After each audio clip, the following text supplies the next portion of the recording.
This video is brought to you by Squarespace. If you need a website, head over to Squarespace for a free trial. Hey everybody, welcome back to another video. If you were told that there was a high chance of aurora tonight, would you know how to find it and capture it in a photo or a time lapse? Or maybe, like many last week, you wouldn't even know we were going to have the best views of the year until after it happened. In this video, you'll learn where to find aurora forecasts, how to interpret them, get heads-up alerts, how to find a location to view the aurora, photograph it, and how to turn your photos into beautiful time lapses may be the best way to show their amazing beauty. You'll want to stay till the end for my bonus tip, where I'll share with you how you could save from wasting a trip and a once-in-a-lifetime opportunity with ruined photos. My name is Simon D'Entremont, and I'm a professional nature and wildlife photographer living in Eastern Canada. I make weekly videos giving you photo tips or taking you behind the scenes for wildlife and nature photography. Subscribe if you want to see more.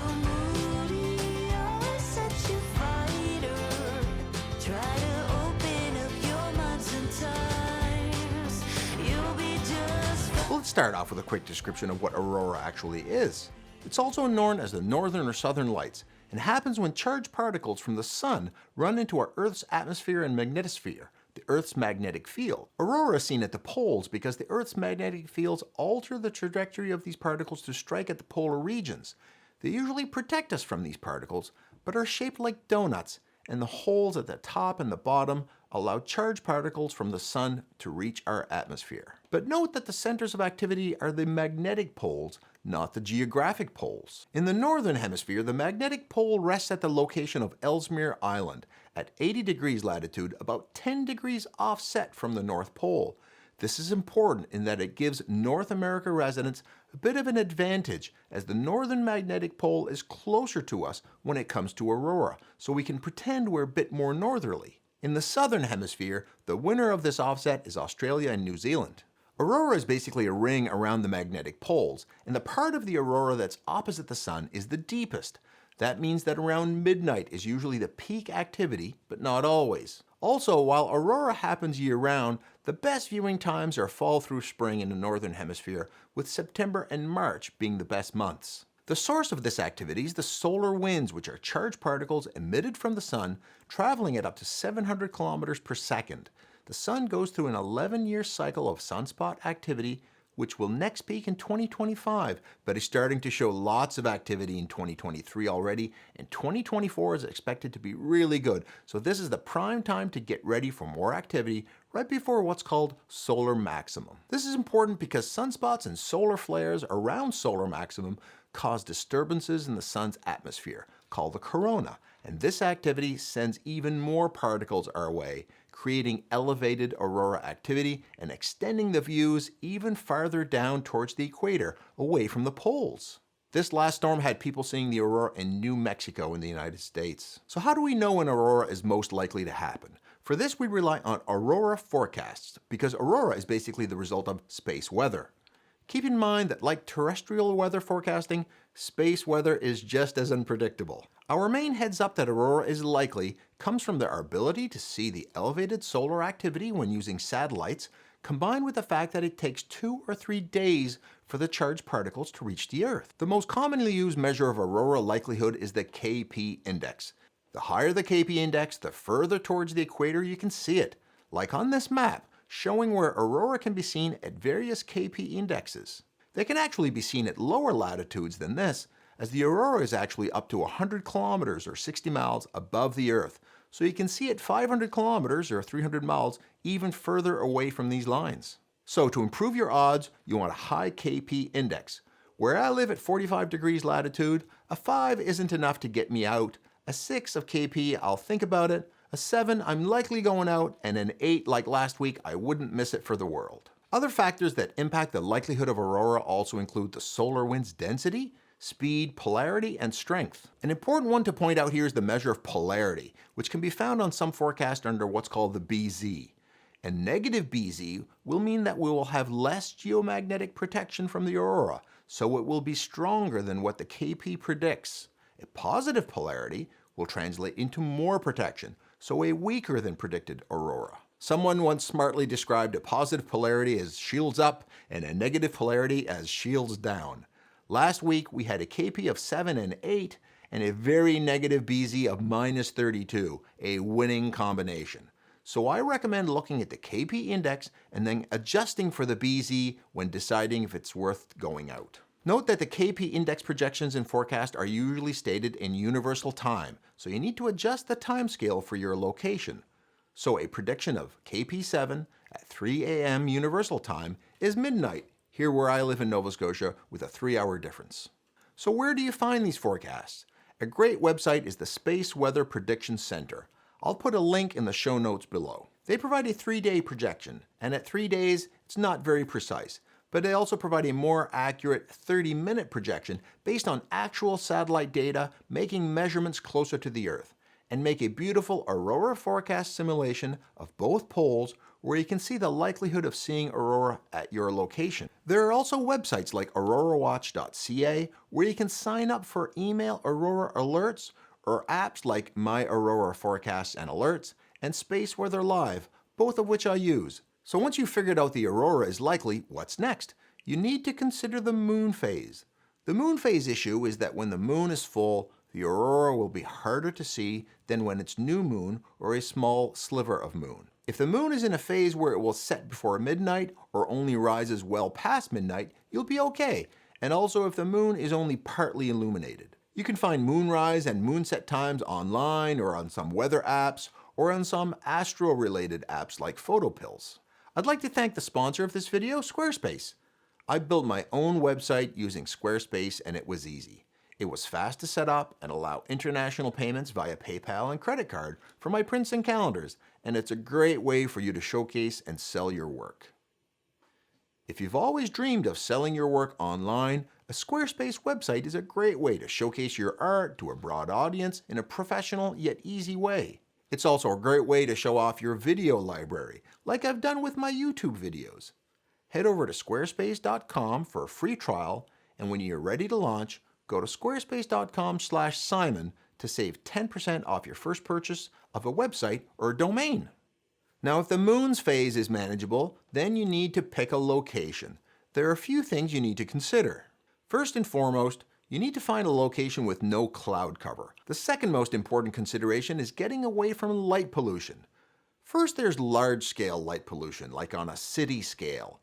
For this, you can go to lightpollutionmap.info and check your location on where you can go.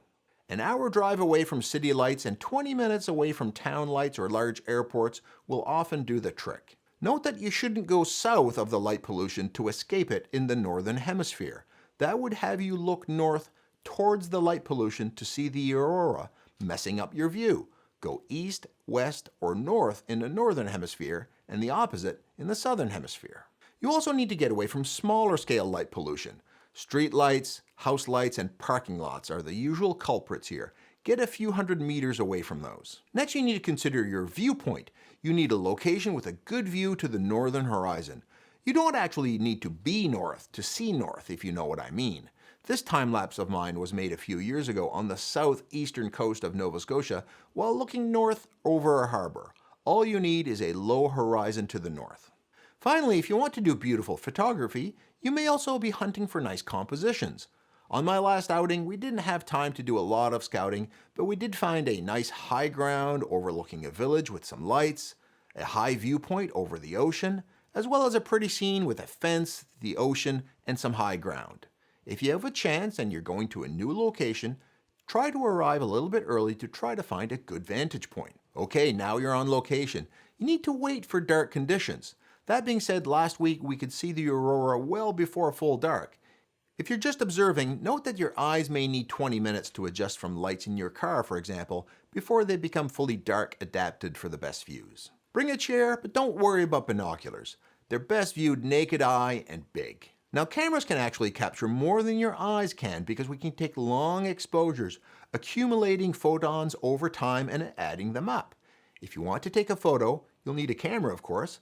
A full-frame camera will give best results, but some amazing photos can be taken with smaller sensors. Check out this shot that my friend Jason Dane took last week with his iPhone 13 in night mode. His phone stacks several exposures together to make a very nice photo. I was blown away, actually. You'll need a fast lens, something like f2.8 or faster, and preferably very wide, like 24 millimeters or a wider field of view. I had a 20mm f1.4 and 16mm f2.8 lens, and I couldn't capture it all in one view. The Aurora, when it's overhead and active, is huge. You'll need a tripod as well because we're taking long exposures. As for settings, aperture isn't going to change much due to the conditions.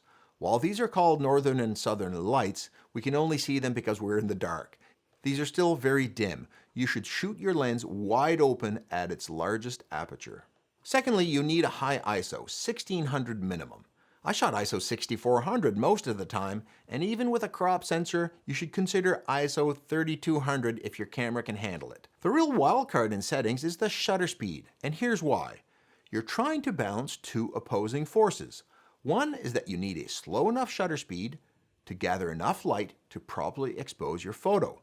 The longer the exposure, the brighter the aurora.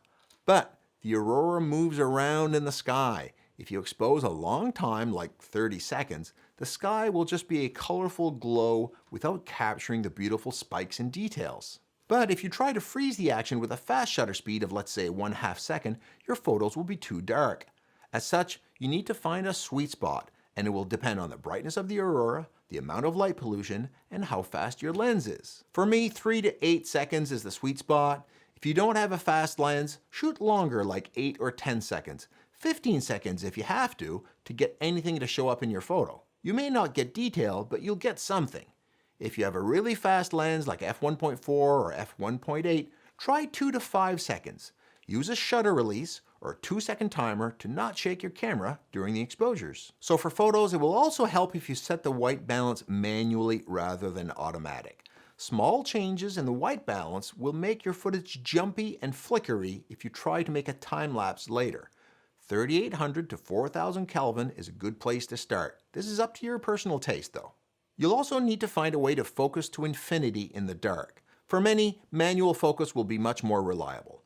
Turn the focus on your lens off, point at a bright star, and hit the magnifier on your camera to magnify the star, then see if you can manually focus the lens to get the star as pinpoint as you can. Then don't change the focus again. Then, using a shutter release or 2-second timer, take a photo or two or dozens. The aurora changes quite a bit over time, so keep shooting.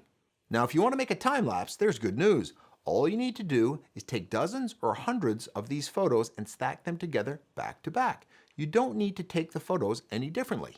Now you can take these multiple photos using an intervalometer that will connect to your camera, and you can program it to take, let's say, 200 photos, 5 seconds each, at a 7-second interval. That means there will be 2 seconds between each shot. Many newer cameras have an intervalometer built right in. It's good to leave a second or two between the shots to help keep your sensor from getting hot and creating noise. To make a time lapse, you'll need some software. Photoshop can make one. Start by creating a folder on your PC to temporarily store the photos for your time lapse. Use your image processing software like Lightroom to go through your photos and identify a sequence of pics for your time lapse. Process the first of your photos in a sequence to your taste. Then, if you hold down Shift and hit the last of the photos in your sequence, you will have selected them all. They should all have a light gray border around them. Then hit the Sync button to sync those settings to all the files in your sequence. With them all still selected, hit File, Export, and export them to the folder you've set up for this. Under file naming, make sure you pick Custom Name Sequence, which will make all your photos sequentially named like Aurora 1, Aurora 2, Aurora 3. Most time-lapse software will need this ordering system to get the photos in the right order. Then in Photoshop, hit Open, locate your folder, and select the first image in your folder and make sure to tick the box at the bottom called Image Sequence. It will then load all your photos as a time-lapse. Hitting the spacebar should play your clip. If you can't see your clip and the controls at the bottom of the page, click Window, Timeline. If you right-click on the clip in your timeline below, you can change the speed by slowing it down or speeding it up. You can now save your timeline as a time lapse. And I promised you a bonus tip that could help save you from ruined photos and time lapses. And that's because of dew. When the temperature goes down at night, if it nears the temperature of the dew point, dew will collect on many things and it loves the front element of lenses. You can check the dew point on many weather apps and websites, and if it looks like the nighttime temperature will hit that dew point temperature, you're at risk of ruined photos. You can do one of 4 things. 1. Keep your camera in the warm car while you wait for the aurora action to happen. The lens starts dewing up after it gets cool, which you need to try and avoid. 2. Get lens warmers for your lenses, which are powered by battery. They come as a warming strip that you put around the lens with Velcro. If you have a friend who does astrophotography, maybe you can borrow one, as they're very popular with astro imagers, as they're needed to keep telescopes from dewing up. 3. Make sure you have a lens hood on your lens if you have one, or make one with Bristol board or even paper.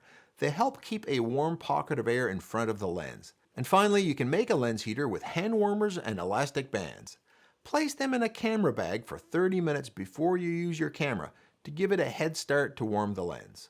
I've never damaged a lens doing this, but use this at your own risk. If you're interested in other types of astrophotography, I have a whole video on how to shoot the Milky Way, which you can find right here. If you found this video deserving, give it a like and YouTube will share it with even more people, helping others enjoy this amazing natural wonder. I hope you can use this to go out and take your own amazing aurora photos. I know you can do it.